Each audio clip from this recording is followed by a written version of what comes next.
It's 6:04 on your Wednesday, and today we could learn the fate of the teenager who admitted to the Noblesville West middle school shooting that happened back in May. Yeah, it's been early more than a week, nearly more than a week since that 13-year-old sat before a judge and admitted guilt to all 11 counts against him, and it's been a long road getting to this point. That 13-year-old was taken into custody the same day of the shooting on May 25th.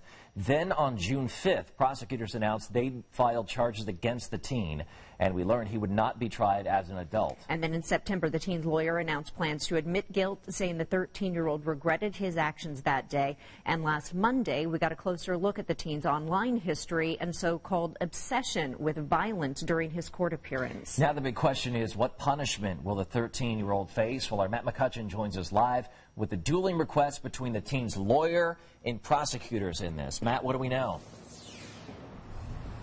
Good morning, Ben and Julia. Good morning, everyone. What we have going on here in just about 3 hours now is what's called a court disposition hearing. So let me boil that down for you. This is a juvenile hearing, and if this were actually an adult hearing, this would basically be the sentencing phase of everything. Of course, a lot being taken into consideration here in this case, and it all gets underway here at 9 o'clock this morning. Here's what we're watching for: length of punishment. Despite admitting to 11 accusations, including 2 counts of attempted murder, the teen could actually face less than a year in a facility, which is actually the next order of business, the facility type. Prosecutors want him to be placed with the State Department of Corrections. The teen's lawyers, however, want it to be in a private treatment facility.